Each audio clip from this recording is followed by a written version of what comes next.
Well, here are some of the pictures that you've sent in. We'd like to begin with the one from Lagos, I believe. Yes, well, that's the picture of a police officer dragging a civilian on the street. But the eyewitness did not tell us what part of Lagos that this happened. The next one also shows a uniformed man, this time hanging from a commercial bus at Ijora towards the Apapa Wharf Road in Lagos. Our eyewitness reporter says the man was doing that to avoid paying a bus fare. And finally is this picture of a woman carrying a generator on her head at the Akpongbo market in Lagos, where she helps individuals carry their things as they shop, all to make a living. Thanks so much for sending in all your pictures, and just to remind you again that you too can report happenings around you through this platform.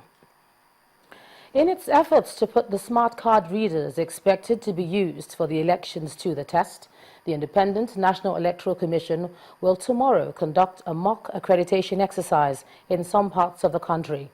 The field testing of the smart card readers, according to INEC, will hold in 225 polling units and 358 voting points across 12 registration areas, also known as wards, in the 12 states of the Federation.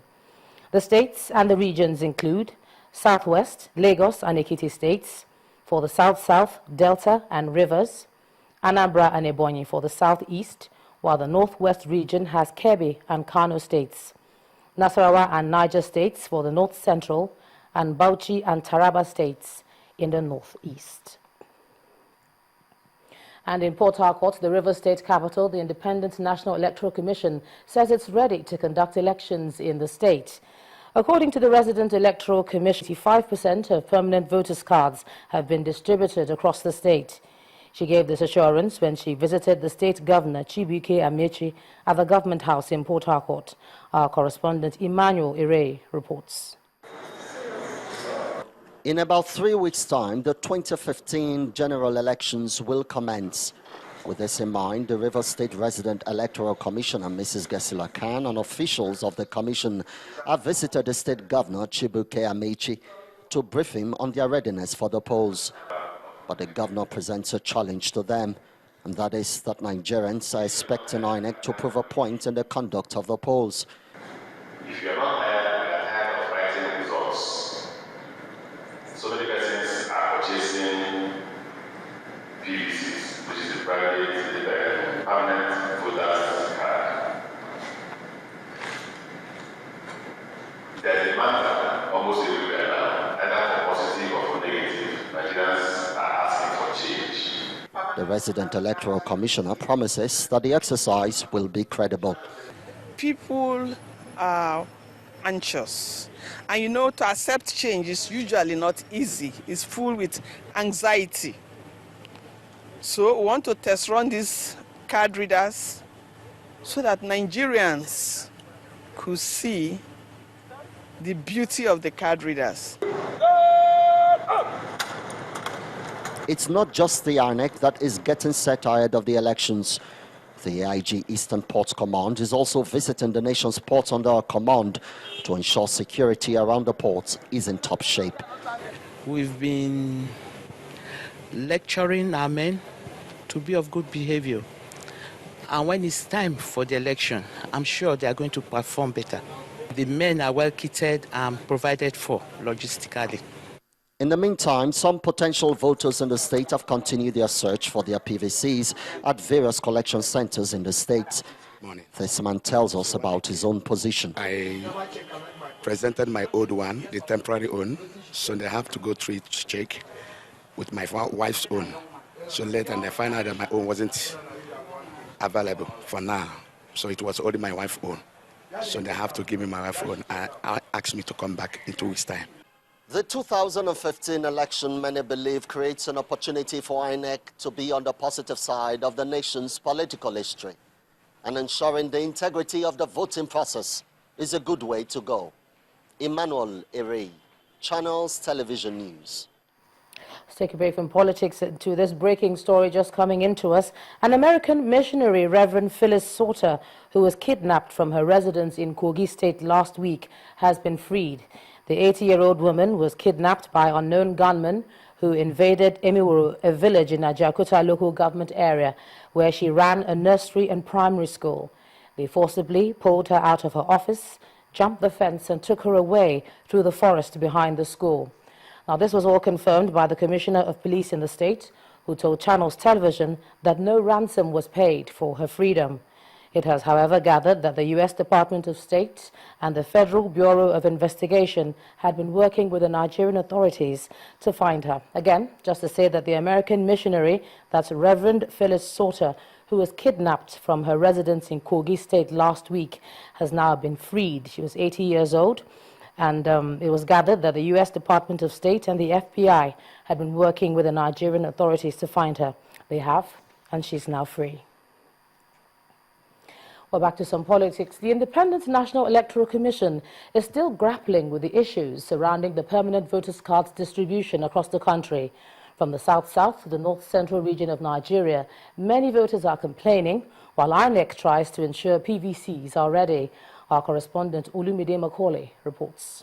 The availability and distribution of permanent voter cards continues to be a major concern as the 2015 general elections draws closer.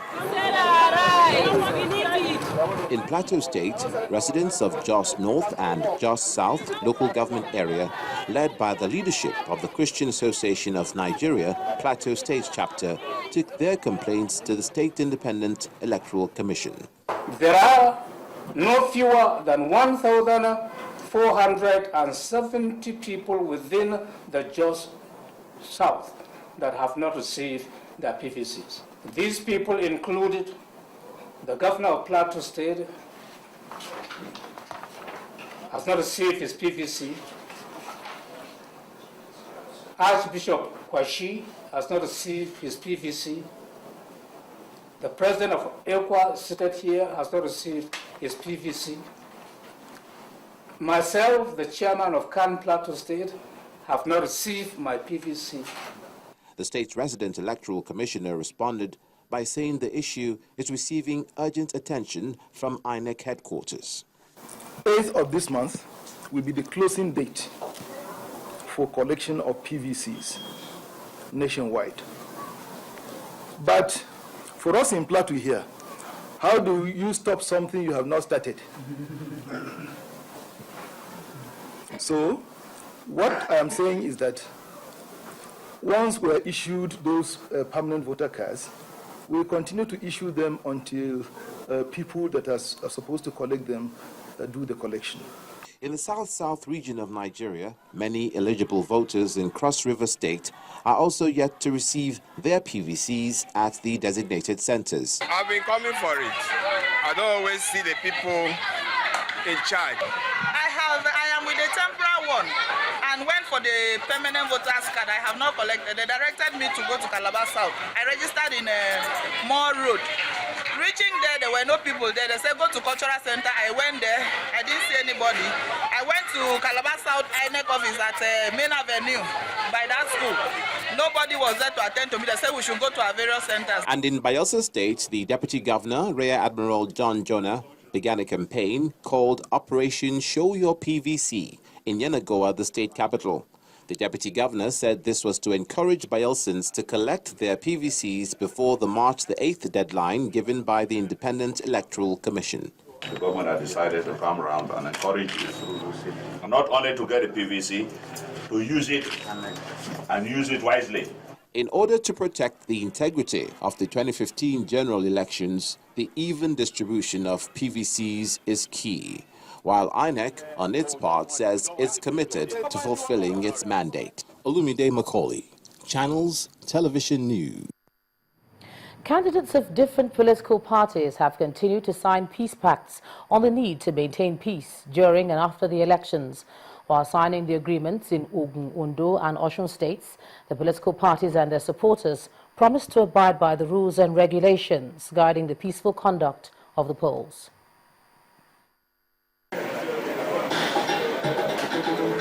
Residents and politicians in Ogun State treasure the peace they enjoy and show their desire to keep the status quo by signing a peace accord. It's not just the politicians that are making the commitment. Service chiefs and other security agencies are involved. It has to go down to grassroots, where everybody will agree to conduct this election under peaceful atmosphere, devoid of violence, thuggery, and brigandage. This peace accord, you may look at it and say it has no force of law. No, it has persuasive force of law. An oral pledge also comes from the Secretary of the State Government on behalf of the Governor, Ibikunle Amosu. But we are taking a position that we plan to beat them in this election fair and square. We just want to say that now that we have all signed to this peace accord, we, the People's Democratic Party of Nigeria, we will live and operate within the letter of this agreement. In Ondo State, the venue is the officers' mess, but it's a similar scenario. Political party candidates and representatives make their commitments to carry on the activities peacefully in the presence of the police force. Let me state categorically that the police reserve the right to use all legal means at their disposal to deal with troublemakers.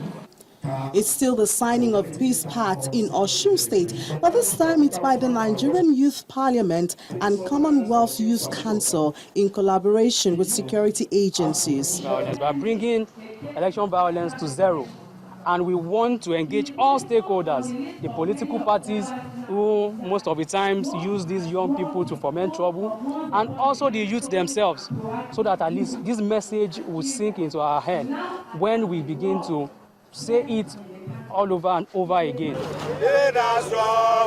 Meanwhile, another youth group in the state, March 28th Movement, is asking for assurance that the election will be held on the slated dates.